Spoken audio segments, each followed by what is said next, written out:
Hello everyone. Today now we are going to continue our chapter 8 Human Health and Disease, and this is for class 12 students. So in our previous class we were studying about immunity and immune response. So our today's topic is types of acquired immunity. Okay. Actually acquired immunity is of two types. Acquired immunity को हम दो भागों में दो प्रकार में divide कर सकते हैं. Number 1 active immunity and second is passive immunity. पहला है एक्टिव इम्यूनिटी और second passive immunity. So active immunity क्या होती है, आइए जानते हैं. This kind of immunity develops due to an infection by a pathogen and lasts for a long time even for whole life. यानी इस प्रकार की इम्यूनिटी एक पैथोजन के द्वारा होने वाले इन्फेक्शन के जरिए विकसित होती है और lasts for a long time even for whole life, और ये बहुत लंबे समय तक शरीर में बनी रहती है और यहाँ तक कि पूरे जीवन भर शरीर में रहती है. ठीक है, तो इस प्रकार की इम्यूनिटी पैथोजन के द्वारा किसी इन्फेक्शन के कारण से डेवलप होती है और बहुत लंबे समय तक रहती है, यानी लगभग पूरे जीवन भर. Second point is the body produces antibodies when exposed to a pathogen. और जब हमारा शरीर किसी पैथोजन के संपर्क में आता है, किसी पैथोजन के लिए एक्सपोज होता है, तो इस एक्टिव इम्यूनिटी में एंटीबॉडीज का प्रोडक्शन किया जाता है. Okay, next is the memory sales produce enormous quantity of antibodies on second exposure by the same pathogen. और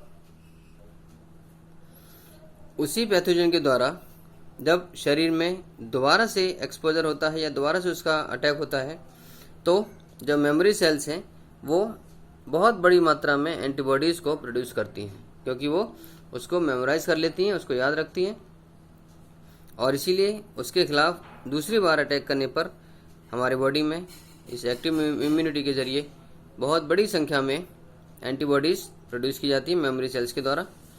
then active immunity is also produced artificially by injecting the dead और weakened microbes in the body which respond to the infection by producing antibodies. इस active immunity को artificially भी produce किया जा सकता है शरीर में बाय इंजेक्टिंग द डेड और weakened microbes in the body. शरीर के अंदर मरे हुए या कमज़ोर जो माइक्रो ऑर्गेनिम्स हैं उनको इंजेक्ट करने के द्वारा. तो शरीर में डेड माइक्रोब्स या वीकेंड माइक्रोब्स को जब इंजेक्ट किया जाता है तो इसके द्वारा भी हमारी जो एक्टिव इम्यूनिटी है उसको आर्टिफिशियली प्रोड्यूस किया जाता है. और ये वीकेंड माइक्रोब्स या ये डेड माइक्रोब्स हमारे बॉडी में एक इन्फेक्शन की तरह काम करते हैं, which respond to the infection by producing antibodies, और इनके द्वारा हमारे शरीर में एंटीबॉडीज़ का प्रोडक्शन किया जाता है. So these microbes act as the vaccine. इस प्रकार के माइक्रोब्स जो वीक और डेड माइक्रोब्स हैं ये एक वैक्सीन की तरह काम करते हैं. And the process is known as vaccination, और इसी प्रक्रिया को वैक्सीनेशन या टीकाकरण कहा जाता है. ओके, तो वैक्सीनेशन में भी एक्चुअली जो डेड माइक्रोब्स हैं या जो वीकेंड माइक्रोब्स हैं उनको बॉडी में इंजेक्ट किया जाता है, और इसके द्वारा इन्फेक्शन के रिस्पॉन्स के लिए हमारी बॉडी एंटीबॉडीज़ प्रोड्यूस करती है एक बड़ी मात्रा में, बड़ी संख्या में, और इसी के कारण जो हमारी शरीर है वो उस पर्टिकुलर पैथोजन के लिए, उसके द्वारा होने वाली डिजीज़ के लिए सेफ हो जाता है, प्रोटेक्टेड हो जाता है और इम्यूनाइज हो सकता है. ठीक है, चलिए नेक्स्ट आते हैं अब सेकंड टाइप की इम्यूनिटी पे, यानी पैसिव इम्यूनिटी. पैसिव इम्यूनिटी में an animal is injected with the pathogen for production of antibodies. इस पैसिव इम्यूनिटी में क्या है कि कोई भी जीव इंजेक्ट किया जाता है पैथोजन के द्वारा for production of antibodies. So an animal is injected with the pathogen for production of antibodies. इसमें भी एंटीबॉडीज़ के प्रोडक्शन के लिए किसी ऑर्गेनिज्म में, किसी एनिमल में पैथोजेंस का इंजेक्शन किया जाता है। फिर these antibodies formed are then extracted, और फिर ये जो एंटीबॉडीज़ जो बनाई गई हैं, जो शरीर में बनती हैं उस इन्फेक्शन के अगेंस्ट रेस्पॉन्स के रूप में, तो उनको फिर एंटीबॉडीज़ को एक्सट्रैक्ट कर लिया जाता है and given to human to provide passive immunity. और यही एंटीबॉडीज़ का जो एक्सट्रैक्ट है इसको ह्यूमन बींग्स को दिया जाता है उनके इम्यूनिटी को पैसिव इम्यूनिटी के रूप में देने के लिए, यानी उनको पैसिव इम्यूनिटी के रूप में इम्यूनिटी प्रोवाइड करने के लिए फिर ये एक्सट्रैक्ट जो कि एंटीबॉडीज़ का होता है इनको निकाल के ह्यूमंस में इंजेक्ट किया जाता है। Passive immunity is also provided by the colostrum which is the first secretion from the mammary glands of the mother and is rich in IgA which gives natural production to the baby। देखिए, parturition के दौरान, जन्म के समय या जन्म के बाद, अब हम सब जानते हैं कि मदर के जो मेमोरी ग्लैंड्स हैं, मदर के जो ब्रेस्ट है, उसमें पहला गाढ़ा पीला दूध निकलता है, इसको कोलोस्ट्रम कहा जाता है। और ये कोलोस्ट्रम उस बेबी के लिए, उस इन्फेंट के लिए बहुत ही ज़्यादा स्ट्रॉन्ग इम्यूनिटी प्रोवाइड करने वाला एक सब्सटेंस है। So passive immunity is also provided by the colostrum. Colostrum is the first yellow thick milk और secretion which is produce from the mother's mammary glands. Okay, और ये कोलोस्ट्रम IgA में काफ़ी rich है, इसमें बहुत बड़ी मात्रा में IgA होता है, और जिससे कि उस बेबी को, उस इन्फेंट को, न्यूली बॉर्न बेबी को नेचुरल प्रोडक्शन मिलता है। Okay, then antibodies from the mother's body also enter the foetus through placenta during pregnancy to provide protection.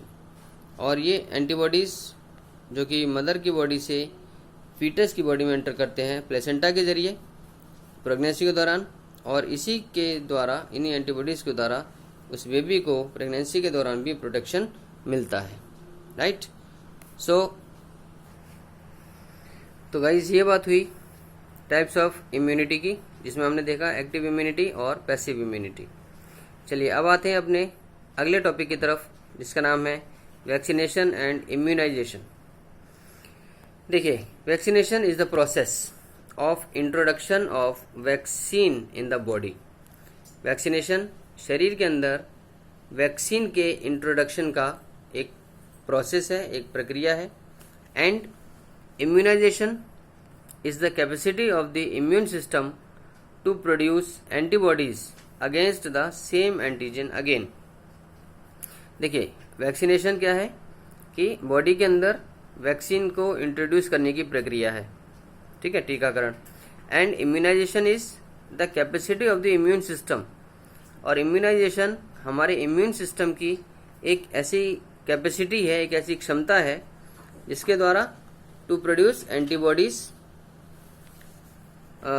Against the same antigen again, जिसके द्वारा हमारा शरीर, हमारा इम्यून सिस्टम सेम एंटीजन के खिलाफ दोबारा से एंटीबॉडीज प्रोड्यूस करता है। राइट, तो इम्यूनाइजेशन के जरिए हमारा शरीर, हमारा इम्यून सिस्टम उसी प्रकार के सेम टाइप के एंटीजन के अगेंस्ट दोबारा से एंटीबॉडीज प्रोड्यूस करता है। इस कैपेसिटी को, इस क्षमता को हम इम्यूनाइजेशन कहते हैं। Okay, next is besides destroying the antigen the vaccine also results in the production of memory cells of B cells and T cells for further immunity. देखिए, अब एंटीजेंस को डिस्ट्रॉय करने के साथ साथ, उसके अलावा, बिसाइड्स डिस्ट्रॉइंग द एंटीजन, तो एंटीजन को मारने के साथ साथ vaccine also results in the production of the memory cells of B cells and T cells for further immunity. Vaccine से फर्दर इम्यूनिटी के लिए भी B सेल्स और T सेल्स का प्रोडक्शन होता है। यानी वैक्सीनेशन से ऐसा नहीं है कि सिर्फ एक ही बार हम उस एंटीजन से छुटकारा पा लेते हैं, बल्कि वैक्सीनेशन के जरिए उस एंटीजन को ख़त्म करने के अलावा जो मेमोरी सेल्स हैं, बी सेल्स और टी सेल्स की, उनका भी प्रोडक्शन होता है, जिससे कि हमें आगे भी इम्यूनिटी मिलती है शरीर में। Okay, next is when the infection is caused by some deadly microbe. अब जब कभी भी किसी बहुत ही जानलेवा माइक्रोब के द्वारा कोई इन्फेक्शन होता है, जैसे कि as in tetanus, a quick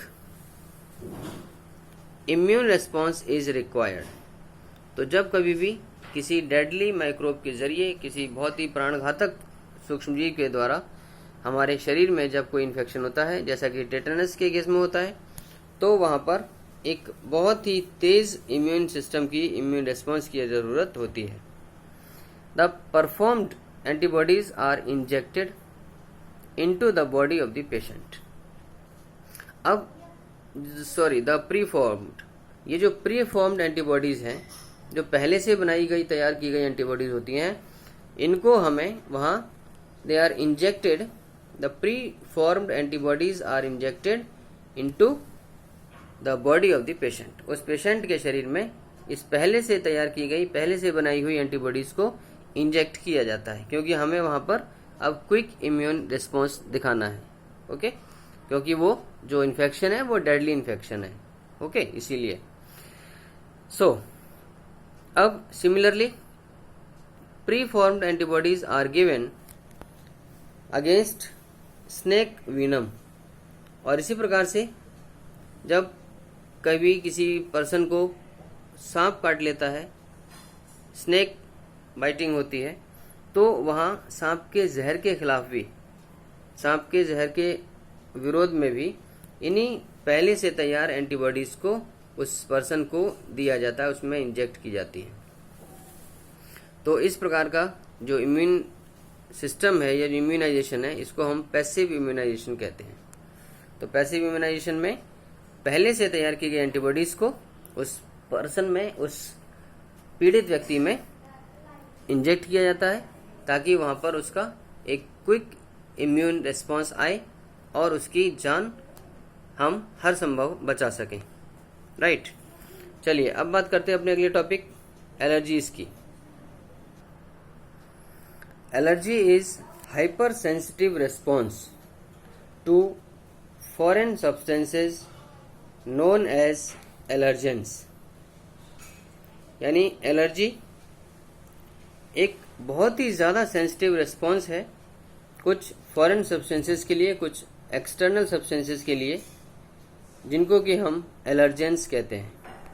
यानी एलर्जी एलर्जेंस नामक कुछ बाहरी पदार्थों के लिए, बाहरी सब्सटेंसेस के लिए एक ऐसा हाइपर सेंसिटिव रिस्पॉन्स है जिसको एलर्जी कहा जाता है, जो कि which either come in contact with a person और एंटर द बॉडी, जो कि या तो किसी व्यक्ति के संपर्क में आने से हो जाता है या शरीर के अंदर प्रवेश कर जाती है। तो किसी भी प्रकार के ऐसे फॉरेन सब्सटेंसेस जो या तो हमारे शरीर के अंदर एंटर करते हों या किसी व्यक्ति के क्लोज कांटेक्ट में आने की वजह से शरीर में डेवलप होने लगते हैं, तो ऐसे एलर्जेंस को, उनके खिलाफ जो हमारा हाइपर सेंसिटिव रिस्पॉन्स है वो एलर्जी कहलाता है। ओके, अब ये एलर्जेंस क्या हो सकते हैं वो देखिए। Pollen grains, dust, animal dander etcetera are allergens. चाहे वो पॉलन ग्रेन्स हो, आप जानते हैं pollen grains, they are male reproductive cells. So चाहे वो डस्ट पार्टिकल्स हो, चाहे वो एनिमल डेंडर हो, तो इस प्रकार की चीज़ें एलर्जेंस होती हैं और इनके खिलाफ, इनकी वजह से कुछ लोगों में एलर्जी डेवलप हो सकती है। Okay, next point is the body produces IgE type of antibodies in their response. यानी इनके रिस्पॉन्स के लिए एंटीबॉडीज जो है IgE टाइप की, ये प्रोड्यूस की जाती है हमारी बॉडी से। तो ये हमारी बॉडी प्रोड्यूस करती है IgE टाइप की एंटीबॉडीज को उनके रेस्पॉन्स के रूप में। इन एलर्जेंस के रेस्पॉन्स के रूप में जो एंटीबॉडीज हमारी बॉडी प्रोड्यूस करती है वो है IgE टाइप की। Okay, then next point is symptoms of allergic reactions are sneezing, running nose and difficulty in breathing and watery eyes. और इस एलर्जिक रिएक्शंस के जो सिम्टम्स हैं वो हमारे शरीर में किस प्रकार के हैं, या तो स्नीजिंग छींक आती है, या रनिंग नोज नाक बहने लगती है, या difficulty in breathing and watery eyes आंखों से पानी निकलने लगता है, या सांस लेने में तकलीफ होने लगती है। तो ये सारे प्रकार के हमारे कुछ सिम्टम्स हैं, ये शो करते हैं कि ये एलर्जी की शुरुआत है, ये एलर्जी का कारण है। Next is the mast cells present in our body. जो हमारे शरीर के अंदर मौजूद जो मास्ट सेल्स हैं वो रिलीज करती हैं, the mast cells present in our body release histamine and serotonin in response to an allergen and cause allergy. ये जो शरीर के अंदर मास्ट सेल्स मौजूद हैं हमारे, ये हिस्टामिन और सेरोटोनिन इस प्रकार के जो सब्सटेंसेस हैं उस एलर्जेन के अगेंस्ट रेस्पॉन्स के रूप में रिलीज करती है हमारी बॉडी, वो की जो मास्ट सेल्स हैं, एंड कॉज एलर्जी, और इससे हमें एलर्जी होती है। ठीक है, तो यानी जो एलर्जेंस आते हैं, चाहे वो पॉलिन ग्रेन्स हो, चाहे डस्ट पार्टिकल्स हो, चाहे एनिमल डेंडर हो, इन एलर्जेंस के लिए इनके विरुद्ध जो रेस्पॉन्स के रूप में हमारी बॉडी में मौजूद जो मास्ट सेल्स हैं वो हिस्टामिन और सेरोटोनिन को रिलीज करती हैं, और जिससे एलर्जी कॉज होती है। Next is the cause of allergy is determined by injecting small dose of allergen in the body of the patient and the reactions are observed. अब एलर्जी के कारण को पता लगाने के लिए the cause of allergy is determined, allergy के cause को डिटरमाइन करने के लिए इंजेक्ट किया जाता है small dose of allergen in the body of the patient. Patient की बॉडी में एलर्जेन की एक छोटी सी मात्रा को इंजेक्ट करने के द्वारा, and the reactions are observe, और इस प्रकार की रिएक्शंस को फिर ऑब्जर्व किया जाता है। यानी एलर्जेन की एक छोटी मात्रा, एक स्मॉल डोज को पेशेंट की बॉडी के अंदर इंजेक्ट करके और उस रिएक्शंस को ऑब्जर्व करके एलर्जी के कारण का पता लगाया जाता है। Next is drugs like antihistamine, adrenaline and steroids, they quickly reduce the symptoms of allergy. Antihistamine, adrenaline और स्टेरॉइड्स जैसी जो दवाइयां हैं, जो ड्रग्स हैं, वो इस एलर्जी के लक्षणों को काफ़ी तेज़ी से ख़त्म कर देती हैं, एलर्जी से छुटकारा दिला देती हैं। ओके, चलिए अब बात करते हैं अपने अगले टॉपिक ऑटो इम्यूनिटी की। ऑटो इम्यूनिटी, इसमें फर्स्ट पॉइंट कहता है immune system sometimes goes off the track and starts acting against cellular components of the self. कई बार क्या होता है, कभी कभी जो हमारा इम्यून सिस्टम है वो खुद रास्ते से भटक जाता है। Goes off the track means वो खुद सही तरीके से काम नहीं कर पाता, और स्टार्टिंग और it starts acting against cellular components of the self, और अपने ही सेल्यूलर कंपोनेंट्स के खिलाफ काम करना शुरू कर देता है। ठीक है, ऑटो इम्यूनिटी में क्या कंडीशन है कि कई बार हमारा जो इम्यून सिस्टम है वो खुद ब खुद ठिकाने पर नहीं रहता, वो खुद ब खुद रास्ते से उतर जाता है, और हमारे अपनी बॉडी के अपने ही सेल्यूलर कंपोनेंट्स के खिलाफ काम करना शुरू कर देता है। ओके, अब the reason for its occurrence is not known. अब इसके पीछे कारण क्या है ये कोई ठीक से पता नहीं है। ठीक है, अब देखिए, two abilities of this system are as follows. अब इस ऑटो इम्यूनिटी के इस सिस्टम की जो दो योग्यताएं हैं, दो एबिलिटीज हैं, वो कुछ इस प्रकार हैं। पहला क्या है? The immune system of higher vertebrates can recognise, the immune system of higher vertebrates can recognise the foreign antigens और मॉलिक्यूल्स एंड फॉरेन ऑर्गेनिजम्स।